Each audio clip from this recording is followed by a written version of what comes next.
जय श्री कृष्ण दोस्तों बात है साल 1947 की। कुछ बेहद समझदार वैज्ञानिकों ने एक बड़ी चिंता जताई। ये वही वैज्ञानिक थे जिन्होंने परमाणु बम जैसी विनाशकारी चीजें बनाई। इसमें एल्बर्ट आइंस्टाइन और जे रॉबर्ट ओपेनहाइमर जैसे नाम भी शामिल थे। उन्होंने देखा इंसान अब बहुत ताकतवर हथियार बना चुका है। अगर किसी दिन कोई गलती हो गई या कोई नेता गुस्से में आ गया तो पूरी दुनिया कुछ ही पलों में तबाह हो सकती है। इसीलिए उन्होंने एक घड़ी जैसी चीज बनाई जिसे नाम दिया डूम्सडे क्लॉक। लेकिन ये कोई आम घड़ी नहीं थी। ये नहीं बताती थी कि अभी 3 बजे हैं या 5 बजे हैं। ये बताती थी कि दुनिया खत्म होने में कितना समय बाकी है। इस घड़ी में रात 12 बजे का मतलब होता पूरी मानव सभ्यता का अंत, यानी परमाणु युद्ध, जलवायु संकट या किसी और बड़ी विनाशक घटना से दुनिया का खत्म हो जाना। जैसे जैसे दुनिया का खतरा बढ़ता गया, कभी अमेरिका रूस की लड़ाई, कभी परमाणु बम के टेस्ट, कभी जलवायु संकट, ये घड़ी मिडनाइट के और पास आ जाती। आज 2025 में वैज्ञानिकों ने इसे 89 सेकंड टू मिडनाइट कर दिया और ये समय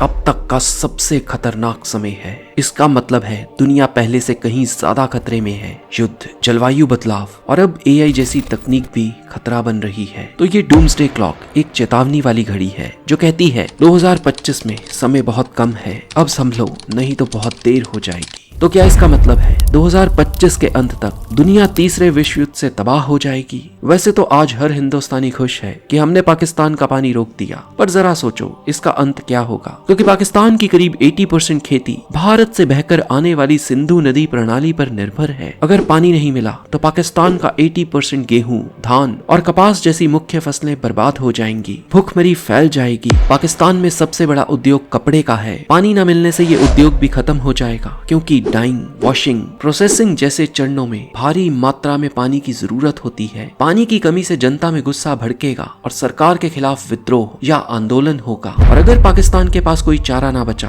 तो वो हमला भी कर सकता है। और इतिहास गवाह है, पानी को लेकर कई युद्ध इतिहास में भी हुए। और यकीन मानो इस युद्ध में अगर एक चीज हो गई तो पाकिस्तान भारत जैसी बड़ी शक्ति से युद्ध जीत भी सकता है, जिसको आगे जाकर हम इस वीडियो में समझेंगे। ईरान इजराइल युद्ध भी अभी खत्म नहीं हुआ, बस कुछ पलों के लिए थमा है, क्योंकि ईरान ने साफ कर दिया है उनका न्यूक्लियर प्रोग्राम फिर से शुरू होगा। और अमेरिका अभी तक सिर्फ चेतावनी देकर पीछे हटा। ईरान फिर परमाणु बम बनाएगा, युद्ध फिर होगा। तो क्या ये युद्ध से पहले की खामोशी है? इतिहास गवाह है, अब तक हर लड़ाई में हजारों लाखों लोग मारे गए, लेकिन दुनिया फिर भी बची रही। पर अगली जंग वैसी नहीं होगी। अगर इस बार युद्ध हुआ और अमेरिका या रूस किसी एक ने भी अपने सारे परमाणु बम दाग दिए तो इंसानियत का अंत तय है। धरती नहीं बचेगी, सभ्यता नहीं बचेगी, इंसान शब्द ही इतिहास बन जाएगा। यही एक वजह है कि एलन मस्क और जेफ बेजोस जैसे दूरदर्शी लोग अब धरती को छोड़कर नए ग्रहों पर इंसान को बसाने की कोशिश कर रहे हैं। रशिया और यूएसए से हमको इतना खतरा नहीं जितना खतरा हम लोगों को पाकिस्तान के इस व्यक्ति की एक बहुत बड़ी गलती से है। इस गलती के कारण पूरी दुनिया तबाह हो सकती है। इसके बारे में मीडिया में इतनी चर्चा नहीं हुई क्योंकि यूएसए ये चर्चा चाहता ही नहीं था। असल में ये है साइंटिस्ट अब्दुल कादिर खान। इन्हीं के कारण पाकिस्तान के पास आज न्यूक्लियर बम है और इन्हें पाकिस्तान के लोग फादर ऑफ न्यूक्लियर बम कहते हैं। इन्होंने क्या गलती की,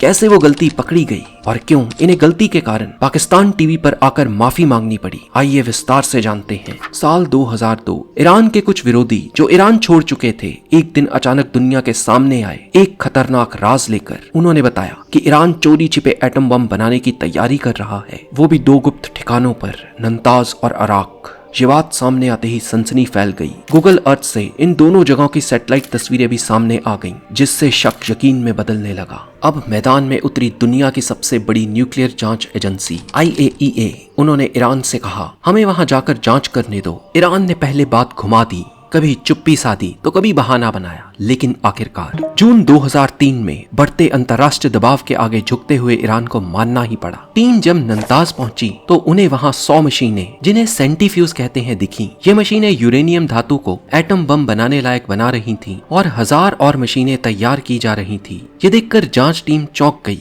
उन्होंने मशीनों का डिजाइन देखा तो समझ गए ये डिजाइन तो वही है जो यूरोप की एक कंपनी यूरेंको ने बनाया था। और उस समय उस कंपनी में काम करते थे पाकिस्तान के मशहूर वैज्ञानिक डॉक्टर अब्दुल कदीर खान, जांच टीम ने पूछा, ये डिजाइन तुम्हें कहां से मिला? ईरान ने कहा, हमने खुद बनाया, किताबों से सीखकर। लेकिन जांच टीम को पता था ये डिजाइन कहीं भी खुले में नहीं मिल सकता था, यानी ईरान झूठ बोल रहा था। कुछ दिनों बाद ईरान ने माना कि यह तकनीक बाहर से मिली है, लेकिन ये नहीं बताया किससे। उधर इसी बीच एक और बड़ा खुलासा हुआ। 2003 में एक मालवाहक जहाज जिसका नाम BBC चाइना था, दुबई से लीबिया जा रहा था, अचानक खुफिया एजेंसियों के रडार पर आ गया। इस जहाज में छुपकर न्यूक्लियर मशीनों के पार्ट्स भेजे जा रहे थे। ये जानकारी ब्रिटेन की खुफिया एजेंसी MI6 को एक जासूस से मिली। MI6 एजेंसी और अमेरिका की CIA ने मिलकर उस जहाज को इटली में रुकवाया। जब कंटेनर खोला गया तो उसके अंदर सैकड़ों मशीनों के पार्ट्स थे, वही सेंट्रीफ्यूज के। जांच में पता चला कि ये पुर्जे मलेशिया में बनाए गए थे और इसकी पूरी प्लानिंग एक श्रीलंका के कारोबारी BS ताहिर ने की थी। जांच आगे बढ़ी तो पता चला BS ताहिर डॉक्टर अब्दुल कदीर खान के बहुत करीबी थे। और तो और BBC चाइना जहाज का संबंध लीबिया से जुड़ा मिला। तो अब लीबिया के न्यूक्लियर प्लांट की जांच हुई। इस प्लांट में एक बैग मिला।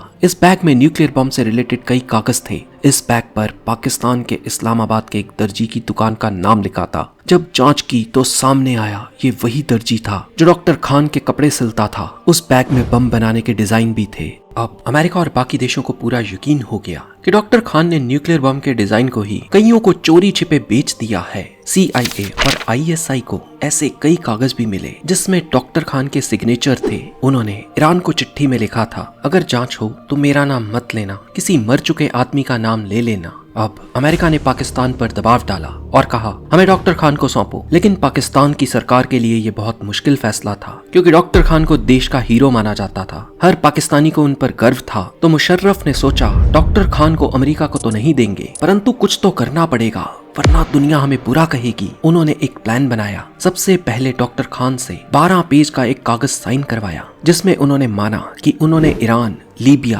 और उत्तर कोरिया को न्यूक्लियर तकनीक दी थी। फिर एक गुप्त बैठक हुई जिसमें मुशर्रफ और डॉक्टर खान आमने सामने बैठे और इस बैठक का नतीजा सामने आया तो पूरा पाकिस्तान हिल गया। इस बैठक का अंजाम ये हुआ कि 4 फरवरी 2004 रात 8 बजे पाकिस्तान के सरकारी चैनल PTV पर एक लाइव टेलीकास्ट होता है। कैमरा के सामने थे डॉक्टर अब्दुल कदीर खान। वह सिर झुकाए खड़े थे, आंखों में पछतावा लेकिन चेहरे पर अजीब सा तनाव। वो कहते हैं, मैंने कुछ गलतियां की हैं, मैंने परमाणु तकनीक दूसरों को दी और मैं इसके लिए माफी मांगता हूँ। टीवी पर माफी मांगते नजर आया पाकिस्तान का सबसे बड़ा hero.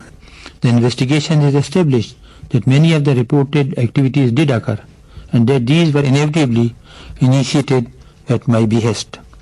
In my interviews with the concerned government officials, I was confronted with the evidence and the findings, and I have voluntarily admitted that much of it is true and accurate. पर सवाल ये था, वो hero था या दुनिया का सबसे खतरनाक सौदागर जिसने परमाणु बम जैसा घातक हथियार को ही बेच डाला। इसके बाद राष्ट्रपति मुशर्रफ ने उन्हें माफ कर दिया, लेकिन उन्हें घर में नजरबंद कर दिया गया। अमेरिका को भी संतोष हो गया और उन्होंने कहा, मामला अब खत्म हुआ। परंतु पाकिस्तान पर सवाल उठने लगे, क्या डॉक्टर खान को अमेरिका को सौंपा जाएगा? इस पर मुशर्रफ ने कहा, मैं डॉक्टर खान की ढाल बनकर खड़ा हूँ। कुछ महीनों बाद जब डॉक्टर खान की नजरबंदी खत्म हुई तो उन्होंने एक इंटरव्यू में कहा, मुझे इस देश की सेवा करने का अफसोस है। कई बार लगता है कुछ और करता तो बेहतर होता। यानी एक इंसान जिसने पाकिस्तान को एटमी ताकत बना दिया, उसका अंजाम ये हुआ कि उसे गुनाहगार बनाकर नजरबंद किया गया। अब मजेदार बात यह है, डॉक्टर खान और मुशर्रफ दोनों ने इस मीटिंग की अलग अलग कहानी सुनाई। मुशर्रफ ने कहा, डॉक्टर खान ने सबूत देखकर रोना शुरू कर दिया, माफी मांगी और कहा, मैं जनता से माफी मांगना चाहता हूँ। वहीं डॉक्टर खान ने कहा, मुझे धमकाया गया, देश का नाम खराब ना हो इसलिए मैं चुप रहा। अब मुझे ऐसा लगता है कि एटॉमिक बम के डिजाइन को खुद पाकिस्तान की भिखमंगी सरकार ने ही बेचा था और डॉक्टर खान को बलि का बकरा बना दिया गया। अब सवाल है, अमेरिका ने पाकिस्तान के अगेंस्ट कोई एक्शन क्यों नहीं लिया?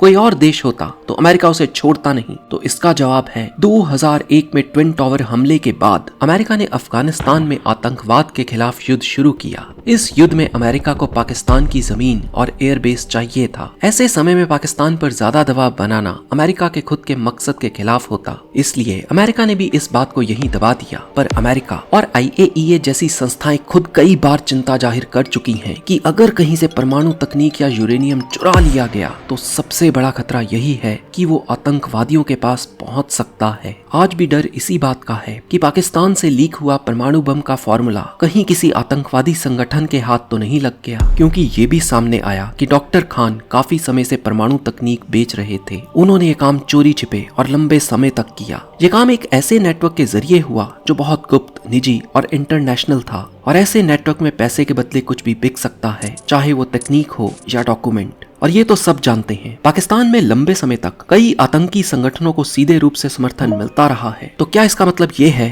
कि अंत अब दूर नहीं? क्या हमारी धरती एक टाइम बम पर खड़ी है जो टाइम आने पर समाप्त होगी? विज्ञान क्या कहता है? धर्म क्या कहता है? ऐसे अनेकों प्रश्न के उत्तर आपको अगले कुछ मिनटों में मिलेंगे। मैल्थेसियन एक बहुत बड़े विद्वान हुए हैं जिन्होंने एक थ्योरी दी थी जो कहती है कि जनसंख्या हमेशा तेजी से बढ़ती है, जैसे 1, 2, 4, 8, 16। और जब जनसंख्या बहुत ज्यादा हो जाती है और संसाधन कम पड़ने लगते हैं तो प्रकृति खुद उसे संतुलित करती है। तब आती है महामारी, अकाल, या होता है युद्ध, और ये सब मिलकर जनसंख्या को घटाने का काम करते हैं। इस थ्योरी को कई बार समय ने प्रूव भी किया है और आज भारत की जनसंख्या विश्व में सबसे अधिक है। तो इस थ्योरी के अनुसार भी भारत की आबादी को नेचर बैलेंस करेगी। धार्मिक ग्रंथों को पढ़कर एक बात स्पष्ट होती है कि जो कल था वो फिर लौटकर आता जरूर है। पहले सतयुग था पर सतयुग नहीं रहा, आ गया त्रेता युग, फिर त्रेता भी नहीं रहा और आया द्वापर युग, और द्वापर के जाने पर आया कलयुग, और कलयुग के बाद फिर आएगा सतयुग। इसीलिए अंग्रेजी में कहते हैं हिस्ट्री रिपीट इटसेल्फ, क्योंकि समय एक चक्र है जो घूमता है और फिर वहीं ले आता है जहां से चला था। और अगर हमें जानना है कि भविष्य में क्या होगा तो हमें जानना होगा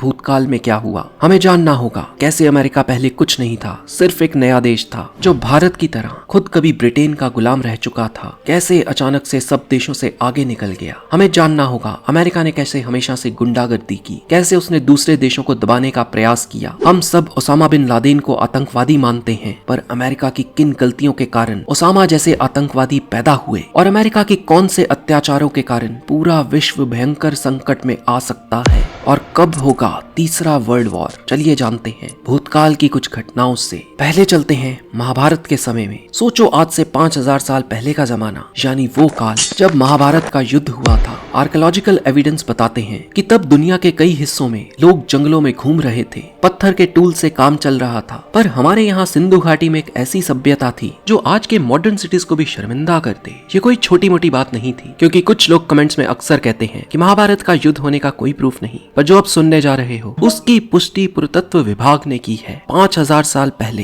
हड़प्पा, मोहनजोदारो, लूथल जैसे शहर तब के सुपरस्टार्स थे। Straight roads, perfect grid layout और हर घर में ड्रेनेज सिस्टम। आज भी कई शहरों में इतना अच्छा सीवरेज सिस्टम नहीं है। तब हम लोग ट्रेड में भी काफी आगे थे। सिंधु घाटी के लोग मेसोपोटामिया, इजिप्ट और सेंट्रल एशिया के साथ ट्रेड करते थे। मैथ्स और मेजरमेंट में तो इनका कोई जवाब ही नहीं था, और लड़कियां तब भी फैशनेबल थीं, लिपस्टिक और सिंदूर लगाती थी, और कपड़े इतने स्टाइलिश थे कि आज के डिजाइनर भी जेलस हो जाएं। दुनिया के और सिविलाइजेशन में तब वॉर और वेपन्स का क्रेज था, पर सिंधु घाटी में वेपन्स बहुत कम मिले। ये लोग शांति से रहना पसंद करते थे। सोचो कितने कूल थे। ट्रेड करो, इन्वेस्ट करो और चिल करो। और जो आज भारत के पास नहीं है वो भी इनके पास था, क्योंकि यहाँ लोग काफी हद तक एक समान थे। व्यक्ति गरीब या अमीर थे, पर ये अंतर बहुत ज्यादा नहीं था। आज जितना तो बिल्कुल नहीं। इसके बाद कई शासक आए, कई बड़ी छोटी लड़ाइयाँ भी हुई। भारत में अंग्रेज आए तो उन्होंने भारत को खूब लूटा। नतीजा, भारत समय के साथ एक गरीब देश बनकर रह गया। अंग्रेजों के भारत आने से पहले हम काफी समृद्ध थे। जुलाई 2014 में जब भारत गुलाम था, पहला विश्व युद्ध हुआ। जो हम हिस्ट्री की किताबों में समझ नहीं सके उसे आसान भाषा में समझते हैं और जानते हैं ये युद्ध हुआ क्यों। जून 1914 ऑस्ट्रिया के युवराज और उनकी पत्नी की हत्या कर दी गई। हत्यारा था गैवरिलो प्रिंसिप, एक साइबेरियन नेशनलिस्ट जो ब्लैक हैंड नाम के गुप्त संगठन का सदस्य था। यूरोप में उस समय अजीब सा माहौल था। देशों के बीच दो गठबंधन थे। पहला ट्रिपल अलायंस, जिसमें जर्मनी, ऑस्ट्रेलिया, हंगरी और इटली शामिल थे, और दूसरा था ट्रिपल एंटेनेट, जिसमें ब्रिटेन, फ्रांस और रशिया थे। इसका मतलब था इनमें से किसी एक देश पर हमले का मतलब उसके साथियों का भी युद्ध में कूदना। जर्मनी और ब्रिटेन के बीच प्रतिस्पर्धा चल रही थी कि कौन सा देश शक्तिशाली होगा। हर देश अपने आप को सबसे बड़ा मानता था और छोटे देश अपनी आजादी के लिए लड़ रहे थे। यूरोप के देश अफ्रीका और एशिया में अपनी कॉलोनीज के लिए लड़ रहे थे। इस हत्या के बाद ऑस्ट्रिया हंगरी ने सर्बिया पर युद्ध घोषित किया। सर्बिया का साथ देने रशिया आ गया। फिर जर्मनी ने रशिया के खिलाफ युद्ध घोषित किया और फ्रांस को भी इसमें खींच लिया। ब्रिटेन भी फ्रांस के साथ शामिल हो गया। जब जर्मनी ने बेल्जियम पर हमला किया, गठबंधनों की वजह से एक एक करके कई देश इसमें शामिल होते गए और देखते ही देखते एक छोटी सी घटना पूरे यूरोप के युद्ध में बदल गई। 1917 में जब जर्मनी के सबमरीन्स ने अमेरिकन शिप्स पर हमला किया तो अमेरिका भी युद्ध में कूद पड़ा। वहीं भारत उस समय गुलाम था, इसीलिए भारत के सिपाही और संसाधन ब्रिटिश ने इस्तेमाल किए। 1.3 मिलियन से ज्यादा भारतीय सिपाही युद्ध में लड़ने गए, जिसमें से लगभग 74,000 मारे गए। भारतीय सेना ने फ्रांस, बेल्जियम, मेसोपोटामिया और अफ्रीका में लड़ाई की। अंग्रेजों ने वादा किया था कि अगर भारत मदद करेगा तो आजादी की दिशा में कुछ सोचा जाएगा। युद्ध के बाद भारतीयों में स्वराज और स्वतंत्रता की मांग और तेज हो गई। इंडियन नेशनल कांग्रेस और होम रूल मूवमेंट ने इसका फायदा उठाया। ब्रिटिशर्स ने यहाँ भी भारतीयों को लूटा। युद्ध के खर्चे के लिए उन्होंने भारतीयों पर टैक्स बढ़ाए, जिससे आम जनता परेशान हुई और देश में गरीबी और भुखमरी बढ़ी। पहला विश्व युद्ध एक ऐसा तूफान था जिसने दुनिया का नक्शा बदल दिया। भारत के लिए तो एक दोहरी तलवार था, जहाँ एक तरफ भारत के सोल्जर्स को बहादुरी और पहचान मिली, वहीं दूसरी तरफ जान माल का नुकसान और शोषण भी हुआ। ये युद्ध न सिर्फ यूरोप के लिए बल्कि भारत के स्वतंत्र संघर्ष के लिए भी एक टर्निंग पॉइंट था। पर क्या अंग्रेजों ने भारत की आजादी के लिए कोई कदम उठाया? तो इसका जवाब आजादी के नाम पर भारत को मिला ठेंगा।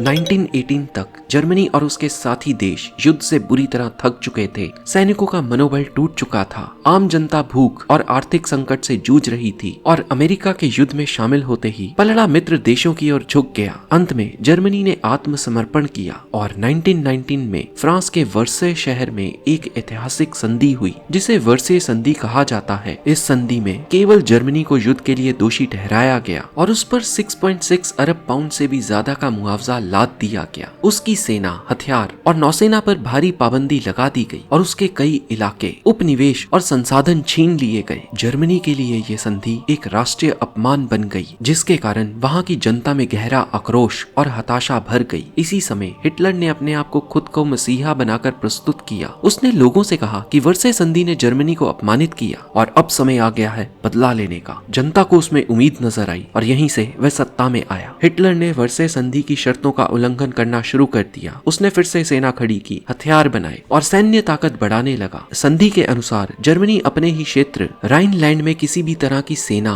हथियार या सैन्य गतिविधि नहीं रख सकता था, ताकि उसके पड़ोसी देश जैसे फ्रांस, बेल्जियम और नीदरलैंड सुरक्षित महसूस करें। राइनलैंड जर्मनी का पश्चिमी हिस्सा है जो इन देशों की सीमाओं के पास स्थित है। 1938 में उसने ऑस्ट्रेलिया को अपने में मिला लिया और 1939 में चेकोस्लोवाकिया के एक हिस्से सुडेटनलैंड पर अधिकार कर लिया। ब्रिटेन और फ्रांस ने शुरू में चुप्पी साधे रखी, ये सोचकर कि शायद हिटलर रुक जाएगा, पर हिटलर नहीं रुका। 1 सितंबर 1939 को जर्मनी ने पोलैंड पर हमला कर दिया और ये था वो निर्णायक पल। ब्रिटेन और फ्रांस को अब चुप नहीं रहना था। दोनों ने जर्मनी के खिलाफ युद्ध का ऐलान कर दिया और यहीं से शुरू हुआ दूसरा विश्व युद्ध। जल्द ही जर्मनी ने नीदरलैंड, बेल्जियम और फ्रांस को रौंद दिया। इधर इटली के तानाशाह मुसोलिनी भी हिटलर के साथ जुड़ गए और उधर जापान ने भी चीन पर हमला कर दिया, क्योंकि जापान एशिया में एक बड़ा साम्राज्य बनाना चाहता था और उसके पास अपने औद्योगिक विकास के लिए कच्चे माल जैसे लोहा, कोयला, तेल की भारी कमी थी। चीन एक विशाल देश था जहाँ भरपूर संसाधन थे और जापान को लगता था कि अगर वो चीन को अपने नियंत्रण में ले ले तो उसे आर्थिक लाभ मिलेगा। हिटलर ने रूस से न हमला करने का समझौता किया था, पर 1941 में उसने रूस पर इसलिए हमला कर दिया ताकि जर्मन लोगों के लिए जमीन और संसाधन और कृषि भूमि मिल सके।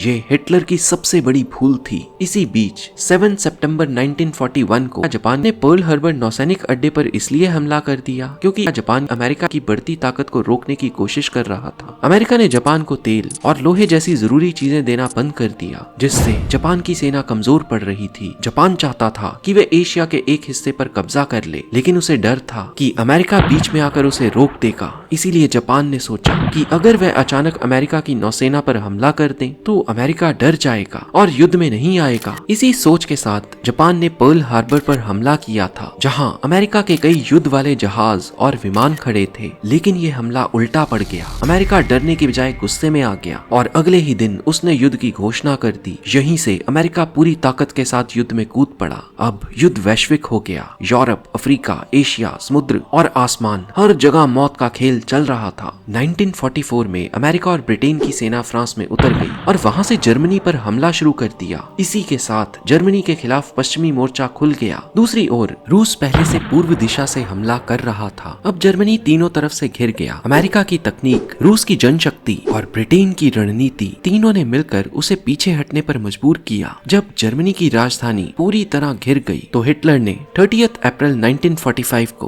अपनी जान स्वयं दे दी और 8 मई को जर्मनी ने आत्मसमर्पण कर दिया। लेकिन युद्ध अभी खत्म नहीं हुआ था, क्योंकि जापान अभी भी लड़ रहा था। इसे रोकने के लिए अमेरिका ने दुनिया को हिला देने वाला फैसला लिया। 6 और 9 अगस्त 1945 को हिरोशिमा और नागासाकी पर परमाणु बम गिराए गए। हजारों लोग एक पल में जलकर राख हो गए और अंततः जापान ने 15 अगस्त को आत्मसमर्पण कर दिया और इस तरह दूसरा विश्व युद्ध समाप्त हुआ। पर पीछे छोड़ गया करोड़ों लाशें, बर्बाद शहर, टूटी हुई अर्थव्यवस्था और इंसानियत के नाम पर शर्मनाक इतिहास। अब बात करते हैं यूएसए की। अमेरिका पहले कुछ नहीं था, खुद कभी ब्रिटेन का गुलाम था। 1976 में आजादी पाने के बाद वह दुनिया से अलग थलग रहकर अपने देश को मजबूत करने में लगा रहा। उस समय असली ताकतें थीं यूरोप के देश, ब्रिटेन, फ्रांस, जर्मनी और रूस। लेकिन जब दूसरा विश्व युद्ध शुरू हुआ, शुरुआत में अमेरिका चुपचाप किनारे बैठा रहा। वह हथियार, तेल और जरूरी सामान युद्ध में फंसे देशों को बेचता रहा, जिससे उसके पास ढेर सारा धन आया। जब बाकी देश लड़ रहे थे तब अमेरिका हथियार बेचकर पैसा छाप रहा था। अमेरिका उस चालाक बंदर की तरह था जिसने बिलियों की लड़ाई का फायदा उठाया और सबसे अमीर बन गया। फिर जब जापान ने पर्ल हार्बर पर हमला किया तब जाकर अमेरिका युद्ध में कूदा। बाकी देश बर्बाद हो चुके थे, उनके शहर टूट चुके थे, लोग मर चुके थे और अर्थव्यवस्था तबाह हो गई थी। लेकिन अमेरिका की जमीन पर एक भी बम नहीं गिरा। उसके कारखाने दिन रात चल रहे थे और उसका खजाना भरता जा रहा था। युद्ध के बाद जब दुनिया खड़े होने की कोशिश कर रही थी तब अमेरिका ने उन्हें आर्थिक मदद दी और उनकी नीतियों को तय करने लगा। उसने यूएनओ, आईएमएफ, वर्ल्ड बैंक जैसी संस्थाओं में नेतृत्व किया और धीरे धीरे पूरी दुनिया में उसका प्रभाव बढ़ता गया। जो देश कभी गुलाम था, चुपचाप बैठा था, वो अब दुनिया को चलाने वाला सुपर पावर बन चुका था। अगर हम चाइना को भी देखें तो चीन भी एक समय गरीब और पिछड़ा देश था, लेकिन आज वो अमेरिका को टक्कर देने वाला सुपर पावर बन चुका है। ये चमत्कार एक दिन में नहीं हुआ, बल्कि इसके पीछे कई दशक की रणनीति, मेहनत और कठोर फैसले हैं। चीन की सरकारों ने देश के लिए कई अच्छे कदम उठाए। चीन ने रणनीति अपनाई, बिल्ली काली हो या सफेद, अगर वे चूहे पकड़ती है तो अच्छी है। यानी विचारधारा नहीं, परिणाम मायने रखते हैं। कोई व्यक्ति किसी भी जात पात का हो, किसी भी रंग का हो, अगर वो देश में कुछ प्रोडक्टिव कर रहा है तो वो अच्छा है।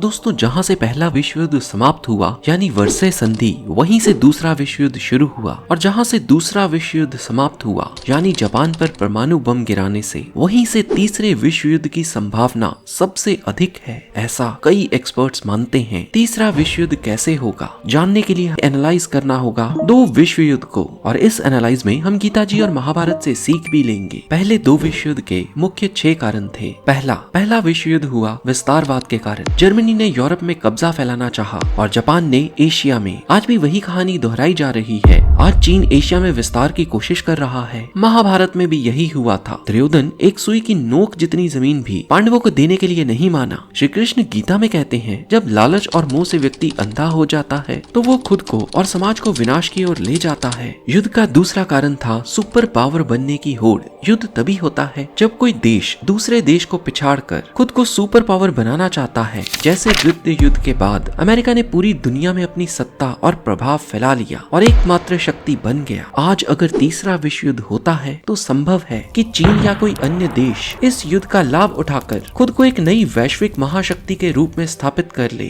क्योंकि युद्ध के बाद तख्ता पलट आम बात होती है। महाभारत में भी यही हुआ। अर्जुन, कर्ण और दुर्योधन सभी श्रेष्ठता के संघर्ष में डूबे थे। श्रीमद् भगवत गीता में श्री कृष्ण कहते हैं, जो व्यक्ति असुरी प्रवृत्ति वाला होता है वह सत्ता, अहंकार और वर्चस्व की लालसा में ही जीता है। तीसरा कारण है श्रेष्ठता का घमंड। पहले दो विश्व युद्ध में जर्मनी खुद को श्रेष्ठ मानता था। हिटलर को लगता था कि जर्मन नस्ल बाकी सबसे ऊपर है। जापान भी एशिया पर अपना कब्जा जमाना चाहता था। आज अमेरिका, रूस और चीन तीनों खुद को सबसे ताकतवर मानते हैं। महाभारत में भी ऐसा ही था। कर्ण को लगता था कि वो अर्जुन से बेहतर है। भीष्म पितामह को अपने अनुभव पर अभिमान था और दुर्योधन को अपने सैन्य बल पर घमंड। श्री कृष्ण कहते हैं, जो अहंकार में ये सोचता है कि मैं करता समझता हूँ वह अज्ञान में है और विनाश की ओर जा रहा है। चौथा कारण है देशों के बीच सैन्य गठबंधन। आज भी वैसी ही स्थिति बन रही है जैसे नाटो वर्सेस रशिया की टकराव बढ़ती जा रही है। आज पाकिस्तान अकेला भारत का कुछ नहीं बिगाड़ सकता, लेकिन अगर चीन उसके साथ आ जाए तो हालत बेहद गंभीर हो सकती है। ऐसे में भारत को न सिर्फ 2 मोर्चों पर लड़ना पड़ेगा बल्कि युद्ध को जीतना भी बेहद मुश्किल हो जाएगा और यही गठबंधन छोटी लड़ाई को तीसरे विश्व युद्ध में बदल सकता है। महाभारत में भी यही हुआ। एक और पांडव, दूसरी ओर कौरव, दोनों ने अपने अपने पक्ष में शक्तिशाली राज्यों और योद्धाओं को जोड़ लिया। कई योद्धाओं ने युद्ध धर्म के लिए ना लड़कर दोस्ती के लिए लड़ा। श्री कृष्ण कहते हैं यदि तुम धर्म युद्ध नहीं करोगे तो अपनी कीर्ति को खो बैठोगे और पाप के भागी बनोगे। पांचवा कारण है हथियारों की होड़। पहले की तरह अब भी देश हथियारों में एक दूसरे को पछाड़ना चाहते हैं, लेकिन इस बार लड़ाई केवल टैंकों और बमों तक सीमित नहीं। अब ड्रोन, साइबर हमले, आर्टिफिशियल इंटेलिजेंस और परमाणु हथियारों की होड़ लगी है। महाभारत में भी दिव्यास्त्रों की होड़ थी। ब्रह्मास्त्र, नारायणास्त्र जैसे विनाशकारी हथियारों का प्रयोग हुआ। श्री कृष्ण कहते हैं जो आत्मा को मरने योग्य समझता है वह अज्ञान है, क्योंकि आत्मा को कोई अस्त्र नहीं मार सकती, लेकिन शरीर विनाशशील है। छठा, एक छोटी लड़ाई से विश्व युद्ध संभव है। अगर आप सोचते हो कि एक छोटी लड़ाई विश्व युद्ध में नहीं बदल सकती तो ये गलत है। इतिहास बताता है एक छोटी लड़ाई भी विश्व युद्ध का कारण बन सकती है और ये हमने प्रथम विश्व युद्ध के समय देखा था। महाभारत में भी यही हुआ। सब कुछ एक जुए के खेल और द्रौपदी के अपमान से शुरू हुआ, लेकिन वही अपमान महायुद्ध की वजह बन गया। गीता भी यही सिखाती है जब जब अधर्म बढ़ता है और धर्म की हानि होती है तब भगवान स्वयं आते हैं। स्पष्ट है जो गलती इंसान ने पहले की वो आज भी कर रहा है। सारी दुनिया ने ना तो महाभारत के युद्ध से सीख ली ना प्रथम या द्वितीय विश्व युद्ध से। अब बात करते हैं कब होगा तीसरा विश्व युद्ध। तो दोस्तों तीसरे विश्व युद्ध की संभावना अब केवल कल्पना नहीं रह गई, बल्कि कई संस्थाएं और एक्सपर्ट्स इसे वास्तविक खतरा मानते हैं। अटलांटिक काउंसिल के 2024 सर्वे के मुताबिक करीब 40% विशेषज्ञ मानते हैं कि 2035 तक दुनिया किसी न किसी विश्व युद्ध की चपेट में आ सकती है। YouGov के एक अंतरराष्ट्रीय सर्वे में 50% से ज्यादा लोगों ने माना कि अगले 10 वर्षों में तीसरा विश्व युद्ध संभव है। अमेरिकी निवेशक रे डैलियो ने तो हाल में कह दिया कि इस युद्ध की संभावना अब 50% तक पहुंच चुकी है। एक AI सिमुलेशन ने भी चेतावनी दी कि अगर वैश्विक तनाव ऐसे ही बढ़ता रहा तो अगले 20 वर्षों में तीसरे विश्व युद्ध की संभावना 35% से ज्यादा है और अगर कटुनीति विफल रही तो और भी भयानक रूप ले सकती है। और डूम्सडे क्लॉक को इतिहास में पहली बार 89 सेकंड टू मिडनाइट पर सेट करना अपने आप में दर्शाता है हम ऑलरेडी खतरे के बहुत पास हैं। मेरा खुद का भी मानना है कि आने वाले 15 सालों में तीसरा विश्व युद्ध की संभावना काफी अधिक है और हम जितना आगे जाते जाएं उतनी ही इसकी संभावना और अधिक बढ़ जाती है। हाँ, अभी दुनिया खत्म नहीं होगी, परंतु बहुत मासूम लोग मारे जा सकते हैं। आपके क्या विचार हैं कमेंट करके बताइए। हरे कृष्णा।